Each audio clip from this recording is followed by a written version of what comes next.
for today. We're gonna be fixing a coolant leak. We got some OEM gaskets, O-rings. Got a leak near the thermostat housing, so we're gonna be fixing that. Also, gonna be doing an aftermarket trans cooler. And then we have transmission cooler lines from Fleece. We'll open those up in a minute. Mine are also leaking. I've needed to do the trans lines for a while now, so that cooler isn't looking too good.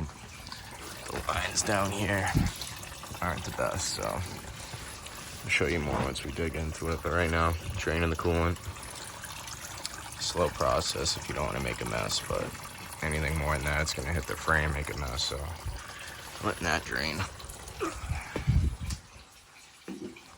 The reservoir cap off, let that drain easier. You just need it drained enough so there isn't coolant in here. We're almost there, you can hear it.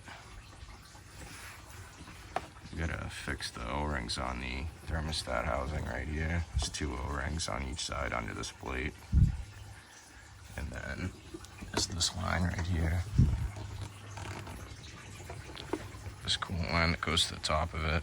That O-ring is bad. Alright guys, quick update on where we're at with this. Get that all opened up. We ended up undoing the serpentine belt down there. That way we could move the AC pump out of the way. So we could sneak that whole housing out as one piece. Just disconnect it from the radiator here and undo it here. Kind of swing that whole thing out of the way. So those are the 3 seals we're going to be replacing. There is on this return hose from the cabin. Goes right there. There is one mount right there. You can see I loosened it. That way you can move the pipe enough. And we'll go over to the old seals. As you can see, 2 out of the 3 were already broken. Got our thermostats here. That's the front. This is the rear with the weep holes and smaller. So we got new thermostat, and then the small O-rings, the one we're replacing. This bigger one I'm not doing. It actually goes right there from that black steel housing to the aluminum housing. That wasn't leaking, so we're not touching that. Get this all opened up. This stuff looks nice. This was like an aftermarket, just regular oil cooler.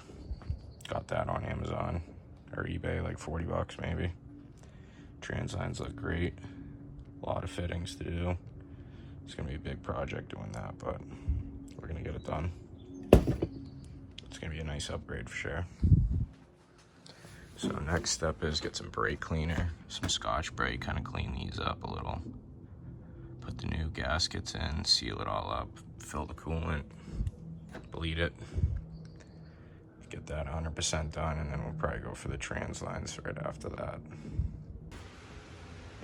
Everything's cleaned up nice. The new gasket's on there. Scotch Brited it. Replaced the gasket on that tube. That went in a lot easier with some grease instead of using like oil. I kind of liked using that, so I used grease on that. Just slapped that tube back on. Thermostat housing, get that back together. Get some coolant in the system. We should be good. We'll check for leaks. I almost don't want to put coolant in it right away and let all these gaskets kind of dry up once I seal it, to hope for a better seal instead of just topping it off right away. I might even like start the truck and get it like warm. Let those get a little like seated in there better before there's coolant. I think that might be a good idea, so we're gonna probably go with that. Not too hot, just a little.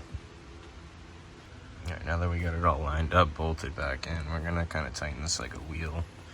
Kind of go in an X pattern, just snug everything. And we're not gonna want to bottom out the metal to metal, so we're just gonna snug everything.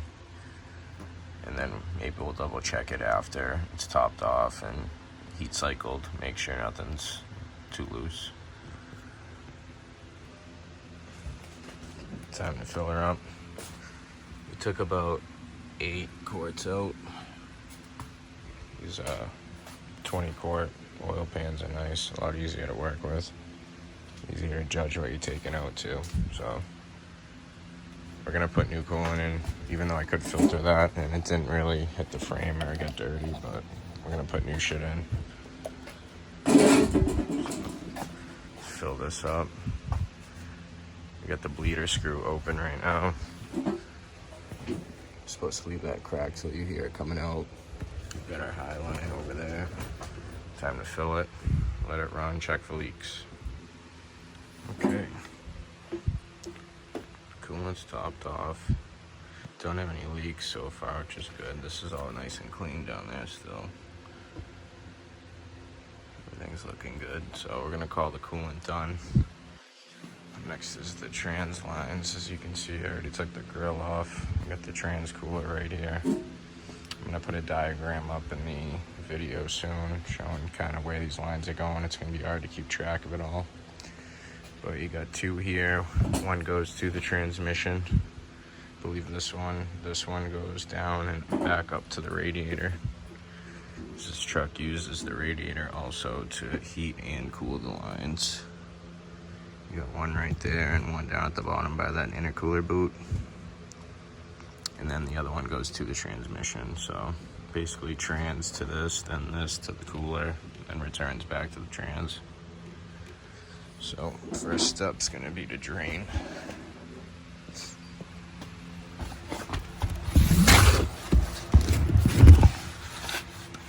Gonna drain our transmission right here. You got filter right here, we'll take that off. And we'll go from there.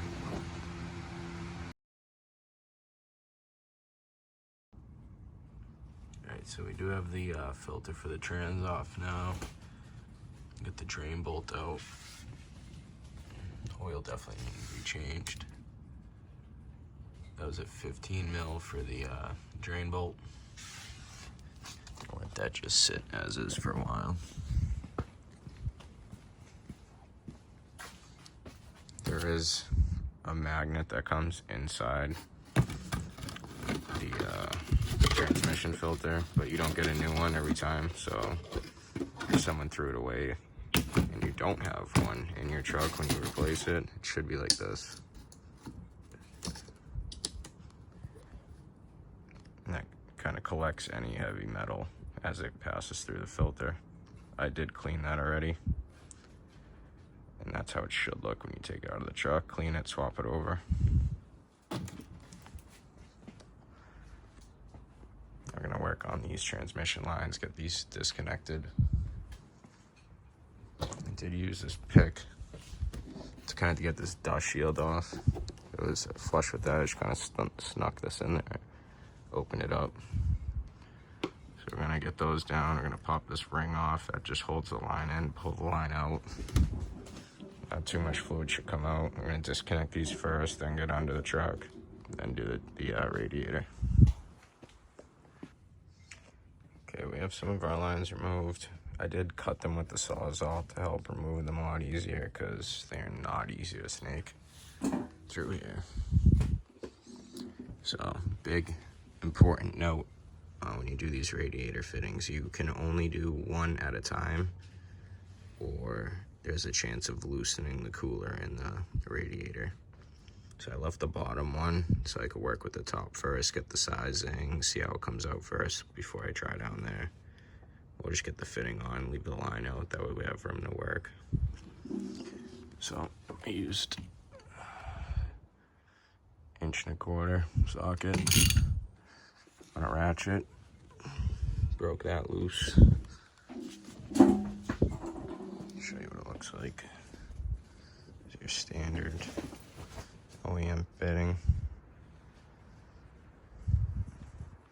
Pretty rough shape. Happy I'm getting rid of this crap. And then you do get a lot of different stuff. These I won't be using. All these I should use, and I might use those. I don't know yet, but first step is putting 2 washers on 2 of these 7/8. You actually have to take the O-ring off on 2 of them. Put put the flat washer on, then put the O-ring on. Grease that up, made sure that went on good. So that's what we're gonna be installing. Do one at a time. Take the rest of the lines out from below and replumb all this up. Okay, finally, all the lines are done. It's been a couple days since I came back and did this, but I'm gonna give you guys a rundown. We got the cooler on there. It is just zip tied for now because the stock one comes with the bracket pre-attached. So I'm gonna somehow use these original bolt holes, make a little bracket to hold it. It's pretty light anyways. Could honestly drive with it like that, but I'm not gonna leave it like that. So we'll check for leaks like this. Both lines are tight. Go down there. I did trim this like little trim cover back a little for this line to go straight, because if not, this whole thing would be off center. It would just drive me crazy. So everything's got room now. It's good. We got our lines below are good. Let's just zip tied up. And in here, got that one all set. Get the camera to focus. That one's good. The other one goes through the bottom there. And the last one, right there on the top. Beautiful. So we're gonna put all our intercooling and intake back together, fill the system back up with our Valvoline. We took about 8 quarts out. You can see it down there, it's a little dark, but that's 10. We took about 8 out, so we'll put 7 in. We'll run it from there. So got new intercooling pipes, because clamps, because these things barely came off. I mean, I had to take a break at that point and order some. So let's get this thing going.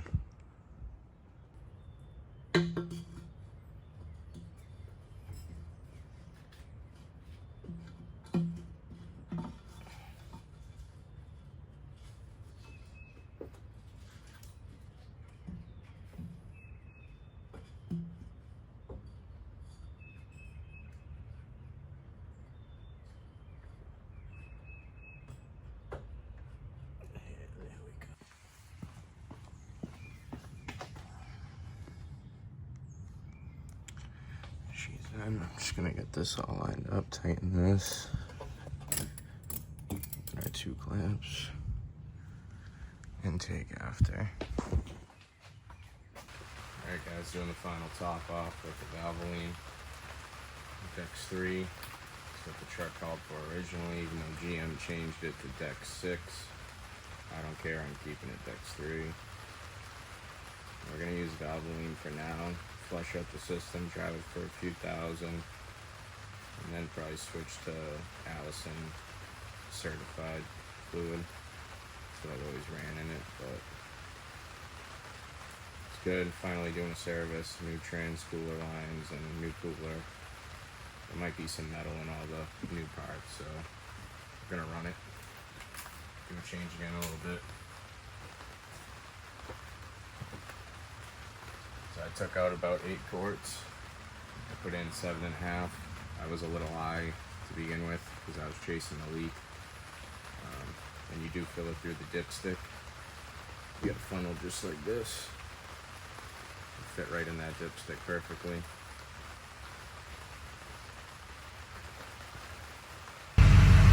You're gonna let it run for a few minutes, pump the fluid, then we're gonna have to go drive, reverse, kind of get the fluid through all the solenoids. So we're gonna go check for leaks right now. And I do have a DSP5 switch on this truck, in case anyone was wondering. Don't mind my floss sticks and all my crap. I'm obviously not driving this right now, but yeah, DSP5 tucked in here. We're on 3, which is tow. It's usually what I keep it on. The transmission can't even handle 4 or 5. It's already got too much power for that, so.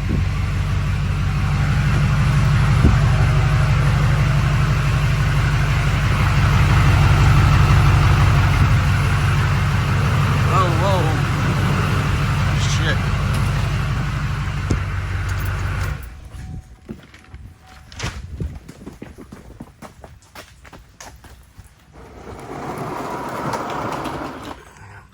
talking on the fucking thing.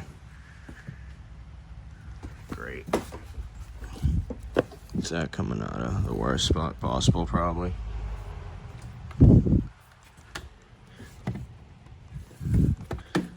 Looks like...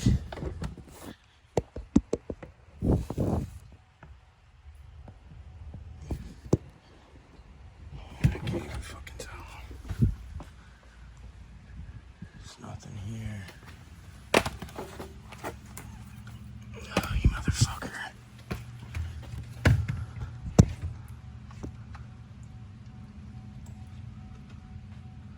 It's clearly this bottom line, which is the one you can't see fucking jack shit now because all this is in. Great. So let me get to this, see what the hell I gotta do.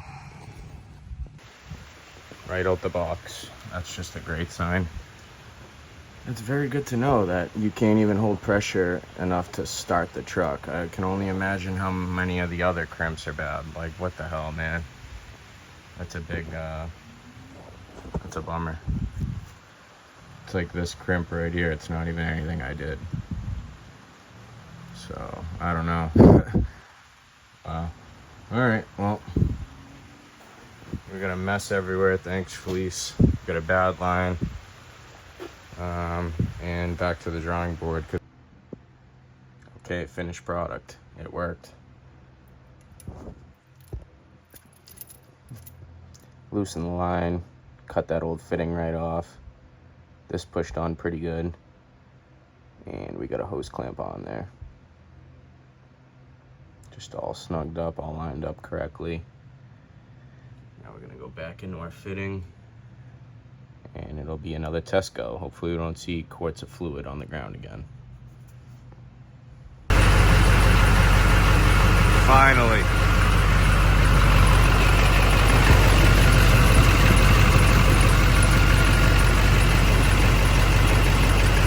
No leaks.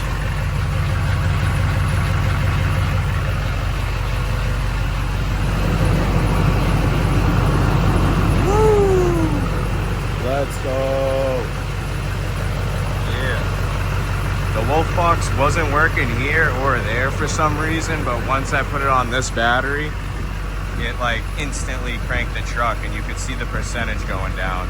So I don't know if there's something where when you jump the truck, you should be going to this battery first, but that's definitely the winner. I mean, this thing started this dead diesel like nothing once I put it on the right side.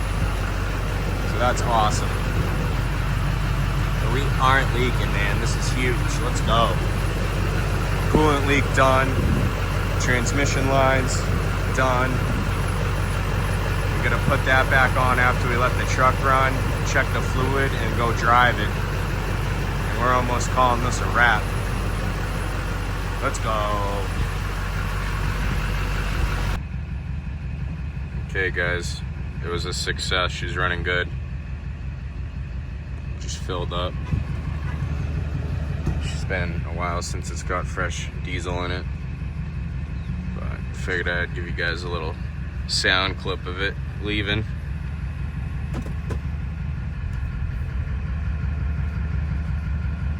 Wait for this guy. But yeah, I'm happy with the install overall. No more leaks, so now we can work on like fun stuff like the front end and performance stuff and getting rid of a bunch of rust. That's more important than horsepower, so we'll do that. All right, open road, let's give her a little juice.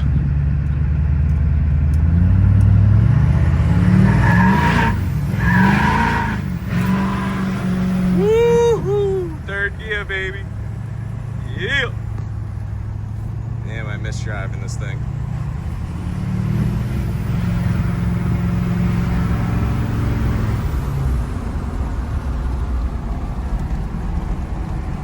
Yes, sir. I'll tell you, transmission's probably loving that new fluid and loving those nice lines with no kinks in them, getting actual pressure.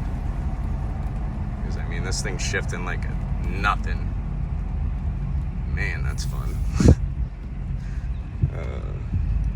Well, guys, I hope you enjoyed the video, honestly. It was a pain to get done, let's be real about it. if you ever run into buying new parts and they break on you and it's not your fault, just keep pushing, get through it. Next couple videos will be finishing up the front end on this truck. Probably won't do a video of rockers and rust repair and all that. No one really cares about that. So probably do the front end, get this thing back on the road and driving a lot more. And then we'll give you some videos of the crashed WRX, my daily WRX, and the motorcycles. Let me know what you guys would like to see more of, and hope you like the video. One more boost for the end.